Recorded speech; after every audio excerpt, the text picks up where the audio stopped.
What happens when military officers trained in nuclear weapons and hazmat operations start asking questions about UFOs?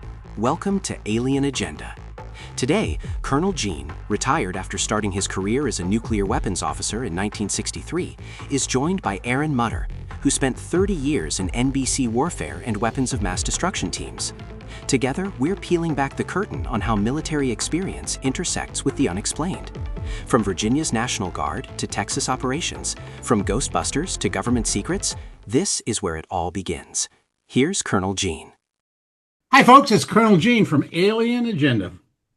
Today, we're going to have really a treat. We're going to be talking with Aaron Mutter from Ghostbusters. Aaron, I understand you had a little time in the military. Can you tell us about that? Yeah. Well, I joined in 1994 and I had a 30-year career.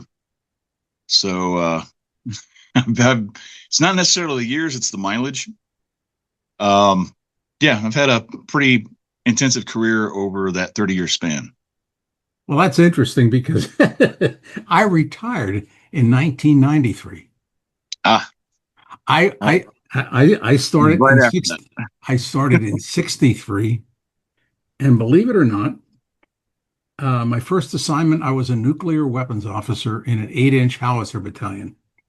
Oh, nice. I was a first lieutenant, didn't know nothing from nothing. And when a colonel sat me down, he said, "We got something special for you." And you know, that answer to that is yes, sir. He said, "You're going to be the nuclear weapons officer for the battalion." I almost fell off my chair.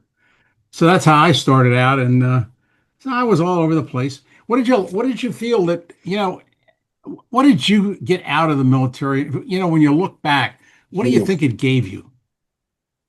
Um, hmm, that's a multi-level question there. I can start with the basics.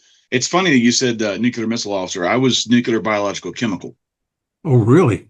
Yeah, so I was CBRN, which I got to see that whole evolution where it became very specialized into hazmat. But if I backtrack a bit, when I was growing up, I was kind of geeky, socially awkward, just like most kids are today. Mm. I was not able to hold conversations with people and bounce from subject to subject, which kind of still do. But I was incredibly shy, not very disciplined, and not very organized. So the Army fixed that real quick. I learned, I not only coming out of my shell, I was like, I now stand up in front of everybody. I was like, what's going on? What's the deal? So it gave me drive, ambition, and some organizational skills. Mm-hmm. But more importantly, it allowed me to just be me. And that was when we had really good leadership who understand, they knew each other person like individually. Mm-hmm. Back then, our leaders knew who you were, what your family was doing, what's day-to-day stuff. And they looked after their soldiers, and they were able to use each individual's strength together as a whole. Mm-hmm. So if you knew somebody would be better at a particular task, they would assign that person that task. Not playing favorites. It's just he knew who his strengths were and where they would go. I ended up in various crazy missions and stuff, and ended up because that. Keep in mind, I started as National Guard, Mm-hmm. so we had a really specific mission in the chemical unit I was in. We were to blow smoke, which I'm sure you're familiar with that. Yep. In large scale battalion operations. But what it really turned out to be was, let's go fight fires. Let's let's go. There's a flood going on. We need to go decontaminate these vehicles over here because the sewage plants would leak. Or, hey, we need to get kidney patients to the hospital during blizzards. And I enjoyed that. But as it turned out, there's not a lot of soldiers that did at the time because it was the early 90s. But I was there every single time something came up. Like the mountain caught fire. And I was in Virginia, by the way. I should probably preference that. Mountain caught fire. We ended up going up there. And that was when they decided, hey, you know what? You should probably go AGR, which is Active Guard Reserve. It's active duty, but still attached to the National Guard. And I joined a unique 22-man team called a Civil Support Team, Weapons of Mass Destruction. Sounds great on paper. I like to joke that it's glorified car washing, but Yeah.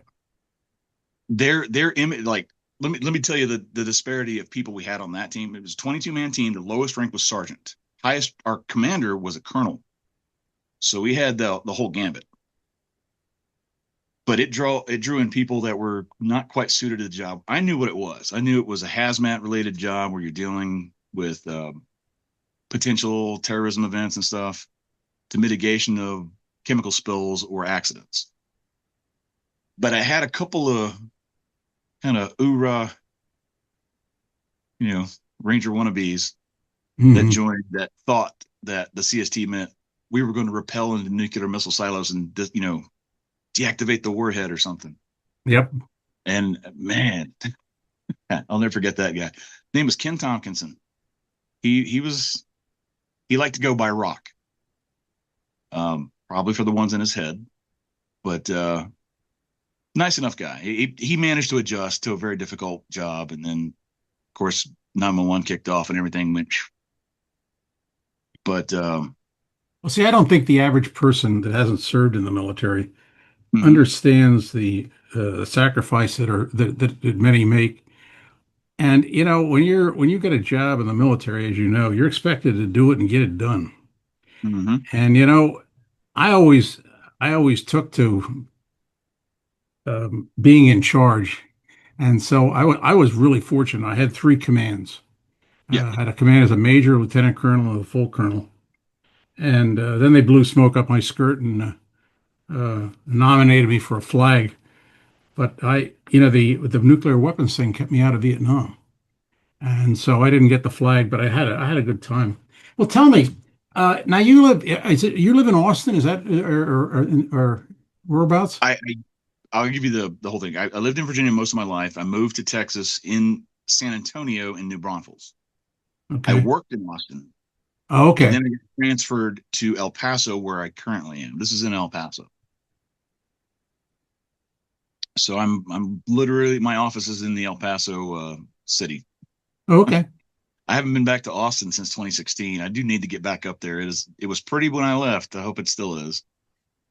But Well, one of my yeah, best friends married a girl from Austin, and her okay. brother-in-law was a Speaker of the House in the legislature. I don't know what his name was, but I've been up there, and I worked in Houston for a while. But Mhm. that's a one big place, I'll tell you. Austin was kind of the origin of me starting my film stuff, because there was such a huge indie film market slash culture that was just all over Austin, Texas. And I'd been talking about it for years, and the timing was right. It was towards the end of my career.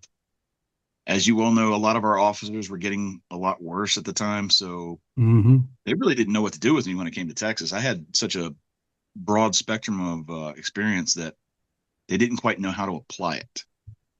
There is a CST team in Texas and in Austin specifically, but I learned really quickly that Texas was very clear in that we will not take CSTs from other states, Hmm. which I thought was stupid because they spent millions of dollars. I do not exaggerate. There's millions of dollars to train me up to be certified for that.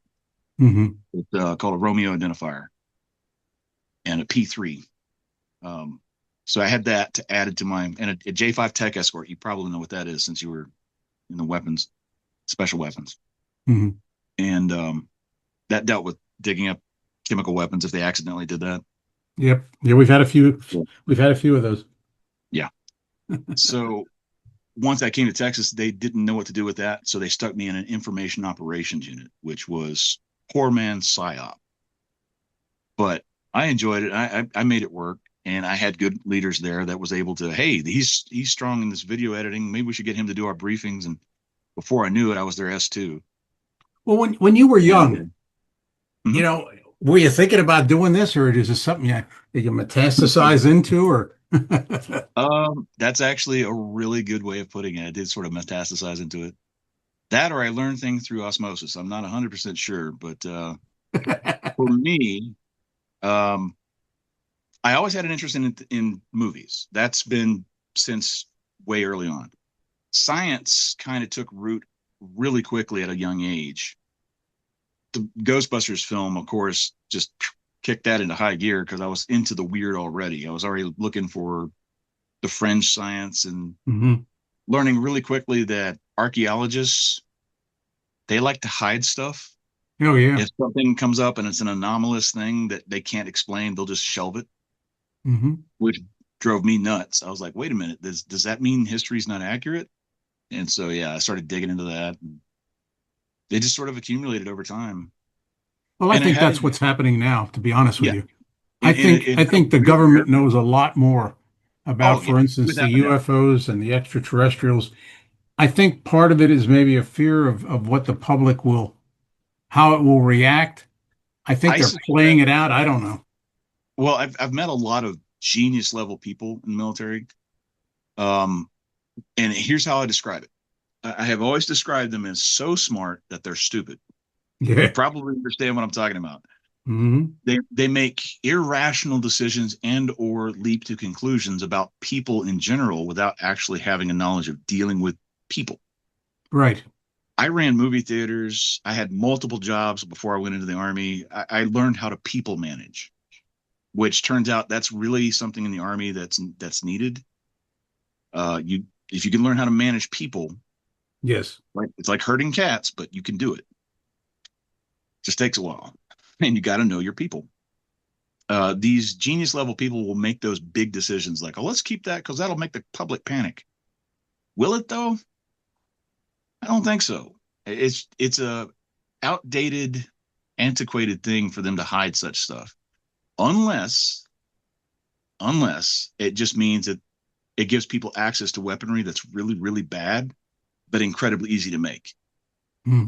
That's a concern. If the technology is of that nature, yeah, I could see why they delayed a little bit. But Well, one of the things when I laid out in my I have a book, Are They Out There, which is a mm-hmm. documentary on UFOs, extraterrestrials, the whole nine yards. Mm-hmm. And I did a military analysis in there of what we might face if we actually had, somebody jump down and say, "Take me to your leader." And I said to them, my way of thinking, it depends on what their motivation is. For example, if Yeah. they're coming down here to watch us the way we would look at an ant hive, then they're just studying us. And we're doing that when we go to the moon or we want to go to Mars. The Mm-hmm. other thing is they may be watching us and they may have decided that we've moved along the scale far enough that maybe they can make some kind of contact with us. In that particular case, depending on what the contact is, we might benefit quite a bit if they were willing to impart knowledge that they must have that far exceeds anything we have. Now, of course, if they come Yeah, I'm down totally like War of the involved. Worlds, then Yeah, we're in deep trouble. I could see an interstellar species thinking that we have resources that the rest of the planets don't. That's too common. Everything's too common in the universe. If they can move that fast and they can get from place to place, they can find resources. That's not a problem. Yep. Yeah, I agree. People, however, I've seen several sci-fi stories throughout the years that always made me ponder. One is we're an experiment where they just dropped various uh, peoples off to see a colony as it grows and see what they do with nothing. Hmm. I've heard the other one is, oh, we're their drug mules, like the adrenochrome and the adrenaline. They maybe we are just this chemical mess that they can actually extract their entertainment drugs from.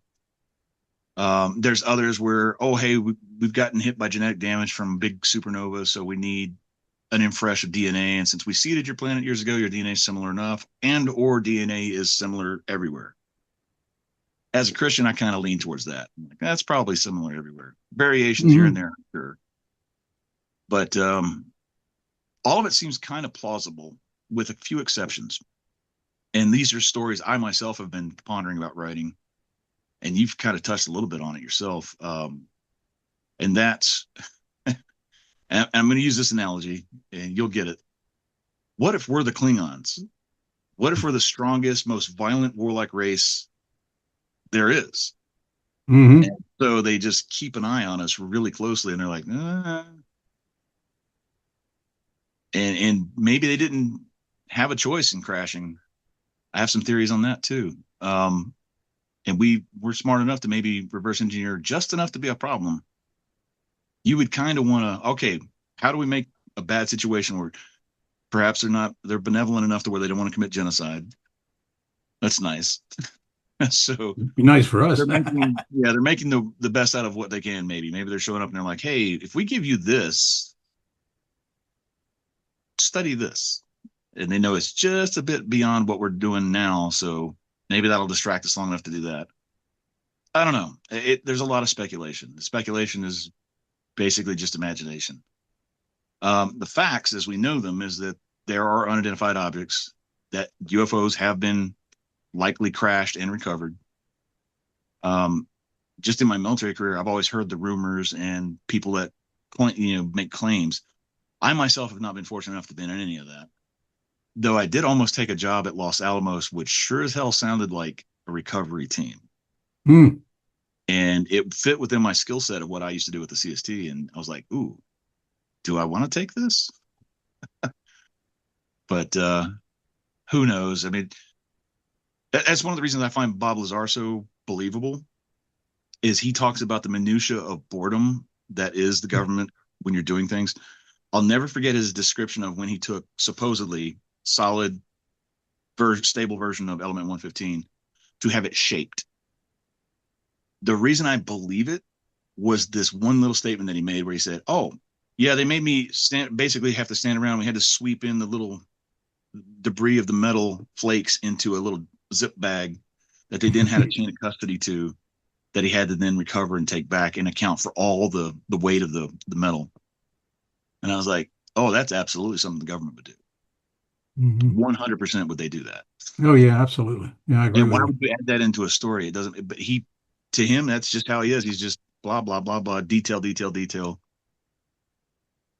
And he doesn't really waver a lot. Now, he's not the most trustworthy because of, he's got some incidents in his past, but he's been pretty consistent.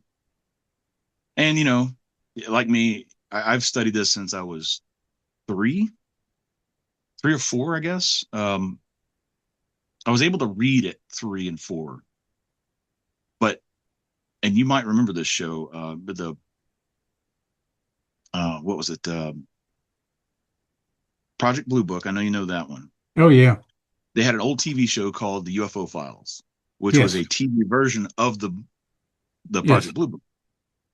And my mom would have me watch that. And it just kind of caught my imagination. And I was that generation that got to see Star Wars, and everything just sort of compacted into there. All the best UFO stuff was happening right there in the 70s and into the 80s. Yeah. Well, how did you get from the UFO stuff to the Ghostbusters? Well, Dan Aykroyd is a huge UFO buff, but I was also interested in the paranormal because I always tend to look at paranormal not as magics or things like that. To me, it's just science that hasn't been either finalized or discovered yet, or we just don't understand it. Metaphysics, all that jazz. But the Ghostbusters was just, again, I was in the right place at the right time, and it hit a chord. Now, keep in mind, most of my Army career, I didn't do any of this stuff. Hang on there, folks. Aaron just said for most of his Army career, he didn't pursue UFO research. So what changed? What pushed this NBC warfare officer into investigating the unexplained? That answer is coming in part 2, and it's personal. We're diving into gravity drives, Bob Lazar's element 115, and why the government hides what they know. Next time, we find out exactly what they're hiding. Look out for part 2, Alien Physics, Gravity, Crashes, and Recovered Technology. You've been listening to Colonel Gene, and this is Alien Agenda.